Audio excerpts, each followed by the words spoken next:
The country club's grand ballroom glittered with crystal chandeliers and fresh white orchids as 200 guests celebrated my parents' 30th wedding anniversary. Everyone who mattered in our city's manufacturing community was there.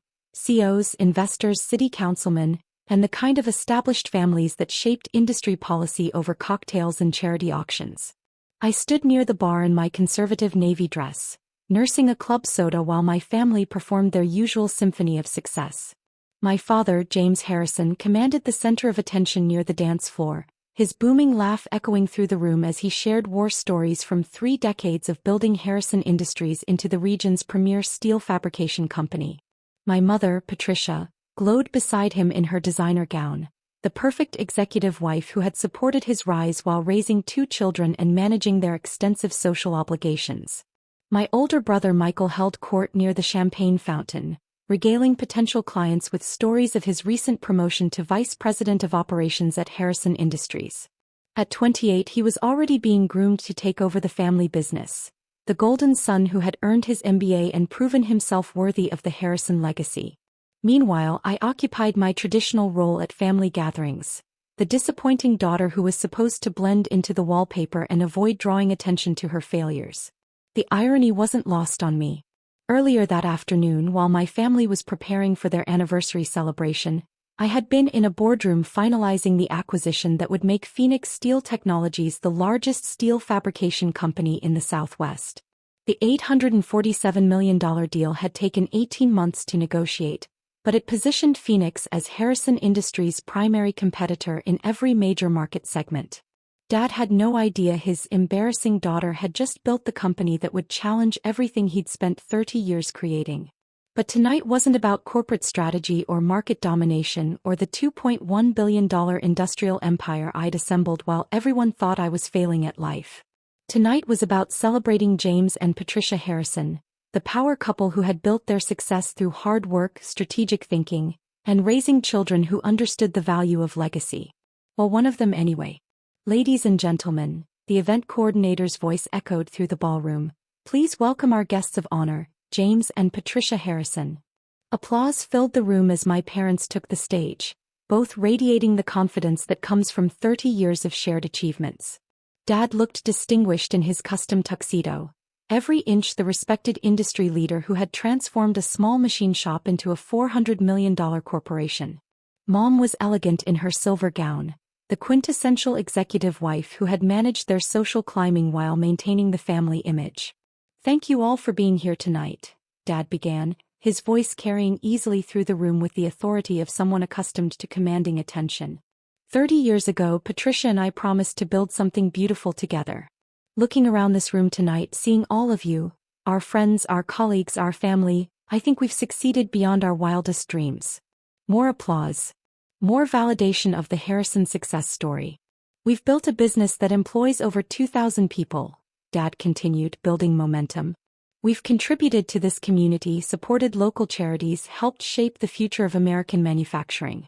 But most importantly, we've raised a son who embodies everything we value about leadership, innovation, and commitment to excellence. The spotlight found Michael near the champagne fountain, and he raised his glass with practiced humility while the crowd applauded his anticipated succession to the family throne. Michael has proven himself at every level of Harrison Industries, Dad went on, his paternal pride evident to everyone in the ballroom. From the factory floor to the executive suite, he's shown that he has what it takes to carry our legacy into the next generation. I took another sip of club soda and checked my phone discreetly. A text from my chief operations officer. Phoenix acquisition coverage in tomorrow's Wall Street Journal business section. They're calling it the deal that reshapes regional steel fabrication. Congratulations, Ms. Harrison. The Wall Street Journal would announce tomorrow morning that Phoenix Steel Technologies had become the dominant player in southwestern manufacturing, directly challenging established companies like Harrison Industries in every key market segment. Dad would read about his biggest competitive threat over his morning coffee, never suspecting that his younger daughter was the CEO behind Phoenix's meteoric rise. Of course, Dad continued his speech, Patricia and I are also blessed with our daughter Rachel, who is still finding her path in life. Still finding her path. As if building a $2.1 billion industrial conglomerate was just another phase I was going through. Rachel has always been our creative child, Mom added with the kind of gentle condescension usually reserved for troubled teenagers. She's exploring different opportunities, trying to discover where her talents might best be applied. Exploring opportunities. While they spoke, Phoenix Steel was operating fabrication facilities in 12 states, employing over 8,000 people, and generating revenue that would soon exceed Harrison Industries by a factor of 5. We're confident that Rachel will find her calling eventually, Dad concluded with parental optimism. Sometimes it just takes longer for young people to mature into productive contributors to society. Productive contributors. The woman who had revolutionized steel fabrication efficiency through advanced automation was apparently still working on becoming productive. The speech continued with toasts to lasting love, shared values, and the importance of family legacy. I applauded politely when appropriate and smiled at the right moments, playing my assigned role in the Harrison Family Theater. After the formal presentations, the party shifted into networking mode. Industry leaders circulated through the ballroom, making deals and strengthening relationships while celebrating my parents' milestone. I retreated to a corner table near the windows, content to observe the familiar dance of business and social positioning. Rachel. A familiar voice cut through my thoughts. I turned to see Mrs. Patterson, one of Mom's bridge partners, approaching with the bright smile she reserved for charity cases. Mrs. Patterson, I replied warmly. You look lovely tonight. Thank you, dear. And how are you? Your mother tells me you're still working on your business ventures. The polite fiction that my work constituted ventures, rather than a legitimate career, hung between us like expensive perfume. I'm doing well, thank you. How is Mr. Patterson enjoying retirement? Oh, you know him. He can't sit still. He's been consulting for some of the smaller manufacturing companies in the area, helping them improve their operations. She paused delicately. Actually, he mentioned something interesting the other day about a new company called Phoenix Steel. Have you heard of them? My heart rate increased slightly, but I kept my expression neutral. I've heard the name mentioned. Apparently, they've been acquiring smaller fabrication companies and integrating their operations. Mr. Patterson says they're using some kind of advanced technology that's making them incredibly efficient. He's quite impressed by their approach. That sounds innovative, I said carefully. It is. And the mystery is that nobody seems to know who runs the company. Very secretive leadership, very private operations. Mr. Patterson calls them the phantom competitor, because they appeared out of nowhere and started reshaping the entire industry. The phantom competitor. I rather like that description. The really interesting part, Mrs. Patterson continued, is that Phoenix Steel is apparently targeting the exact same market segments as Harrison Industries. Mr. Patterson thinks they could become serious competition for your father's company. Competition can be healthy for innovation, I said diplomatically. Oh, absolutely. Though I'm sure James isn't thrilled about having to compete with some mysterious upstart after 30 years of market leadership. If she only knew how mysterious that upstart really was. Our conversation was interrupted by Dad's voice booming across the ballroom. He was holding court near the bar, surrounded by fellow CEOs and industry veterans. The problem with these new companies, Dad was saying, his voice carrying clearly through the room, is that they don't understand the fundamentals of manufacturing. They think technology can replace experience, that automation can substitute for craftsmanship. Several heads nodded in agreement. These were men who had built their careers on traditional approaches to steel fabrication, who viewed innovation as a threat rather than an opportunity. Take this Phoenix Steel company everyone's talking about, Dad continued, warming to his theme. They're buying up smaller companies and claiming they can revolutionize production efficiency. But you can't revolutionize an industry that's been perfected over generations. What do you know about Phoenix Steel? Asked Robert Chin, CEO of Chin Manufacturing and one of Dad's longtime competitors. I know they're overpaying for acquisitions and making promises they can't keep, Dad replied with the confidence of someone who had never been wrong about industry trends. These tech-heavy startups always crash when they realize that manufacturing requires more than fancy computers and ambitious PowerPoint presentations. The irony was breathtaking. Dad was dismissing the company I'd built using advanced automation, predictive maintenance systems, and supply chain optimization algorithms that had increased productivity by 340% across all Phoenix facilities. But their growth rate is impressive, Chin pointed out. They've gone from zero to major player in less than 5 years. Unsustainable, Dad declared. Growth without foundation always collapses. Harrison Industries has survived and thrived for 30 years because we understand that lasting success requires patience, experience, and respect for proven methods. Proven methods. While Dad was defending traditional approaches, Phoenix Steel was using artificial intelligence to predict equipment failures, machine learning to optimize production schedules, and robotics to achieve precision levels that human workers couldn't match. Besides, Dad added with a dismissive laugh, whoever's running Phoenix Steel clearly doesn't understand our market. You can't compete with established companies like Harrison Industries by throwing money at problems. Real competition requires vision, leadership, and the kind of industry knowledge that takes decades to develop. Industry knowledge. The CEO of Phoenix Steel had a master's degree in industrial engineering from MIT and had spent 5 years analyzing every aspect of steel fabrication before launching her company. But apparently that didn't qualify as real industry knowledge. I excused myself from Mrs. Patterson and walked closer to Dad's impromptu business discussion, curious to hear more of his analysis of his mysterious competitor. The fundamental issue, Dad was explaining to his captive audience, is that these venture capital companies fund businesses without understanding the industries they're entering. Phoenix Steel is probably burning through investor money at an unsustainable rate, making acquisitions that look impressive on paper but don't create real value. Real value. Phoenix Steel had increased the combined revenue of its acquired companies by an average of 280% within 18 months of integration. But sure, no real value. I give them 2 years before they're forced to sell off their assets to cover their debts, Dad concluded with the certainty of someone who had seen many competitors rise and fall. Companies like Harrison Industries don't maintain market leadership by accident. We understand what it takes to build something that lasts. That's when Michael joined the conversation, adding his own insights about competitive threats. Dad's right about the fundamentals, Michael said, his voice carrying the confidence of someone being groomed for leadership. I've been analyzing Phoenix Steel's public filings, and their debt-to-equity ratio suggests they're over-leveraged. They're growing too fast to be sustainable. Over-leveraged.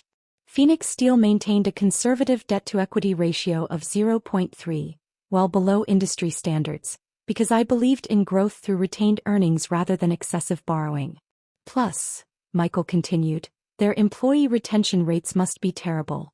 You can't maintain quality when you're constantly hiring new workers to staff rapid expansions. Employee retention. Phoenix Steel maintained a 94% employee retention rate, the highest in the industry because we offered profit-sharing, advanced training programs, and the kind of workplace culture that Dad's generation had never considered important. The really telling factor, Dad added, is that Phoenix Steel's leadership remains anonymous. Real business leaders don't hide behind corporate structures. They put their names and reputations on the line because they believe in what they're building. Anonymous leadership. I had chosen to remain private because I wanted Phoenix Steel to be judged on performance rather than personalities. But apparently that made me less of a real business leader. Exactly, Michael agreed. When Harrison Industries makes commitments, everyone knows that James Harrison stands behind those promises. That's what builds trust in business relationships. I listened to them systematically dismiss everything I'd built while having no idea they were talking about their own daughter and sister.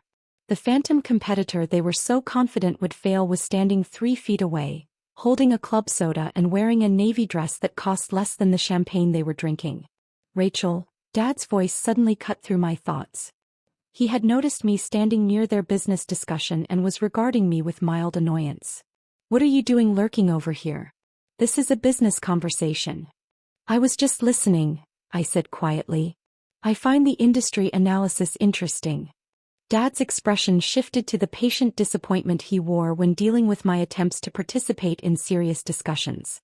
Rachel, sweetheart, he said with the tone usually reserved for explaining complex concepts to children, business strategy isn't really something you'd understand. These are complicated market dynamics that require years of experience to appreciate. I'm sure Rachel finds it educational, Michael added with brotherly condescension. It's good for her to hear how real businesses operate. Real businesses. Phoenix Steel's annual revenue was approaching $3.2 billion, but apparently that didn't qualify as real business operations. Actually, I said carefully, I've been following Phoenix Steel's expansion strategy. Their approach seems quite sophisticated. The silence that followed was heavy with surprise and mild irritation. Rachel, Dad said, his voice taking on a warning tone, I don't know where you're getting your information, but Phoenix Steel is not a sophisticated operation. They're a flash-in-the-pan startup that's burning through investor money without understanding the fundamentals of manufacturing. But their acquisition strategy, I began.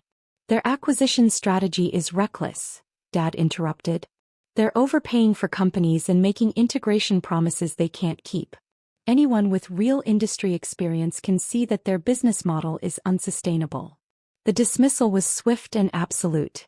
Around us, the other business leaders nodded in agreement, clearly uncomfortable with a young woman questioning established wisdom about market dynamics. Honey, Mom appeared beside me, her voice gentle but firm, why don't you go mingle with some of the other guests? Let the men finish their business discussion. The men.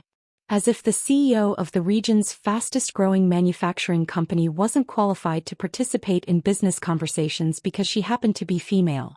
I nodded and stepped away from their circle, returning to my corner table near the windows.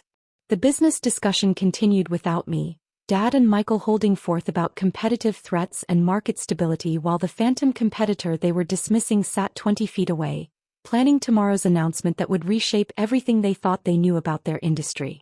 The party continued for another 2 hours.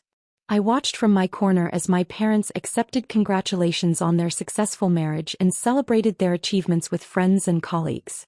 I smiled politely when introduced to business associates and made appropriate small talk about the lovely venue and elegant decorations. Nobody asked what I did for a living. Nobody inquired about my career plans. Nobody expressed curiosity about how I spent my time or what I might be working on. I was simply Rachel Harrison, the disappointing daughter who was still finding her path while her successful family built their legacy. At 11 p.m., I quietly slipped out of the ballroom and drove home to my modest apartment, where I would spend the rest of the evening reviewing Phoenix Steel's integration timeline and preparing for tomorrow's media blitz. Because that's what Rachel Harrison, the family embarrassment, did with her Saturday nights. The next morning came with the precision of a Swiss watch. At exactly 6 a.m. Eastern Time, the Wall Street Journal published their feature story about Phoenix Steel Technologies' latest acquisition. By 6:30, Reuters had picked up the story.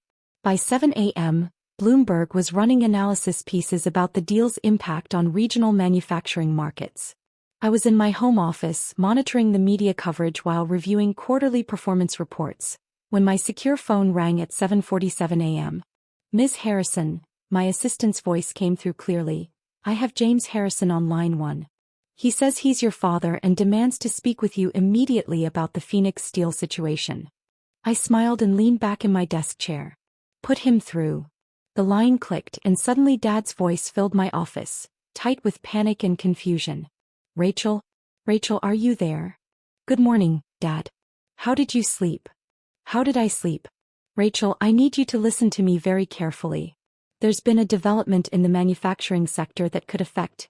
Wait, why are you so calm about this? About what, Dad? About Phoenix Steel. Haven't you seen the news? They just announced the largest acquisition in regional manufacturing history. They're positioning themselves as Harrison Industries' primary competitor in every major market segment. That does sound significant, I said, keeping my voice neutral. Significant? Rachel, this could destroy everything I've built.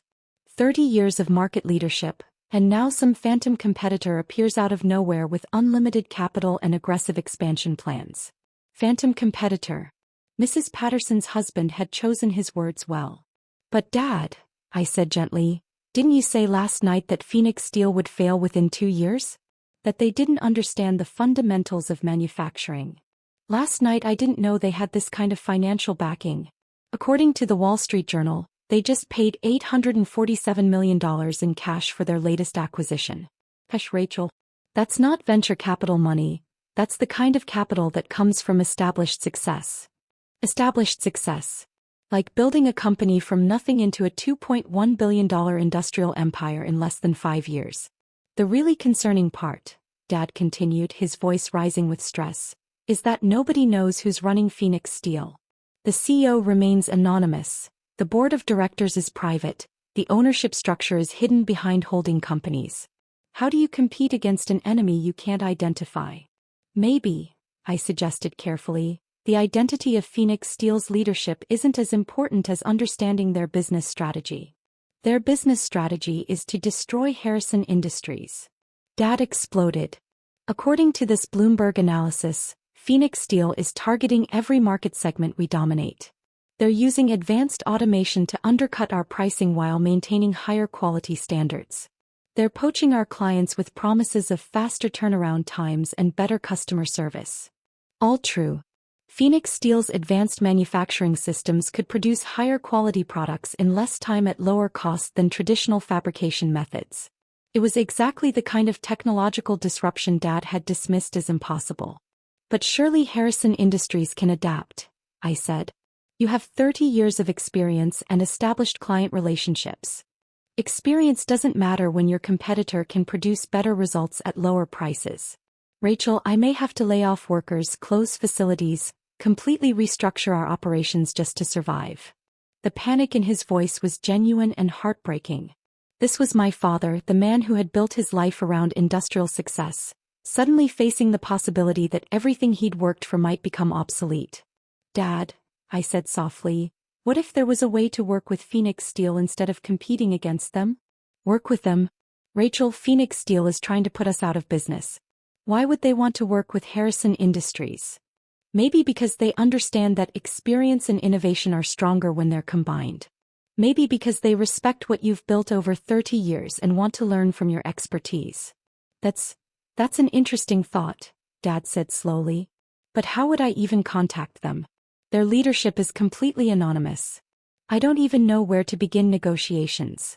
I took a deep breath, thinking about 30 years of being dismissed as the disappointing daughter, 5 years of building something extraordinary while everyone thought I was failing, and one evening of standing in a corner while my family dismissed my life's work as unsustainable. Dad, I said, what if I told you that Phoenix Steel would be willing to meet with you? You, Rachel, how would you possibly have contact with Phoenix Steel's leadership? The moment had arrived.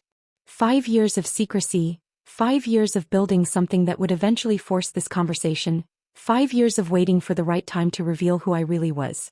Because I am Phoenix Steel's leadership, Dad. I'm the phantom competitor you've been worried about. I'm the CEO who built the company that's reshaping regional manufacturing. I'm the anonymous founder who just spent $847 million acquiring your biggest rival. The silence on the other end of the line was complete and absolute. You. Dad's voice was barely above a whisper. You're the CEO of Phoenix Steel? I founded the company 5 years ago with money I earned consulting for smaller manufacturers. I've been building Phoenix Steel while you thought I was failing to find my path in life. But Phoenix Steel is worth billions. $2.1 billion as of last quarter's valuation, yes. And you built this while living in that little apartment and driving that old car? I reinvested every dollar back into business growth. Rapid expansion requires significant capital allocation. The silence stretched between us, filled with 5 years of misunderstandings and missed opportunities. Rachel, Dad said finally, his voice full of something I couldn't quite identify, why didn't you tell us? Tell you what, Dad? That your business ideas weren't jokes? That I actually understood manufacturing fundamentals? That maybe your disappointing daughter had found a way to build something significant? The truth hung between us like smoke from an explosion. Last night you told me not to embarrass you at the party. You dismissed Phoenix Steel as a flash-in-the-pan startup that would fail within 2 years. You said real business leaders don't hide behind corporate structures. I didn't know. You didn't know because you never asked. For 5 years, you assumed I was failing without ever wondering what I was actually working on. Dad was quiet for a long moment, processing everything he'd learned. Rachel, he said finally, what happens now? I looked around my modest apartment at the computer screens displaying Phoenix Steel's performance metrics, at the financial reports showing how I'd built something that would outlast anything my family had ever achieved. Now, Dad, we figure out how Harrison Industries and Phoenix Steel can work together instead of destroying each other. You do that? After how we've treated you? You're my father. Harrison Industries is my family's legacy. Phoenix Steel is my contribution to that legacy, not a threat to it. The conversation that followed lasted 2 hours. Dad asked about Phoenix Steel's technology, growth strategy, acquisition plans, and competitive advantages. I explained automation systems, predictive maintenance, supply chain optimization, and the market dynamics he'd never fully understood. For the first time in my adult life, my father listened to my business insights without dismissing them as naive or unrealistic. By the end of our conversation, we had outlined a partnership that would merge Harrison Industries' traditional expertise with Phoenix Steel's advanced technology. The deal would preserve Dad's legacy while positioning both companies for unprecedented growth. More importantly, it would transform Rachel Harrison from the family disappointment into the architect of the Harrison industrial dynasty's next chapter. But that was just the beginning of a much longer conversation about success, family, and what it really means to build something that lasts.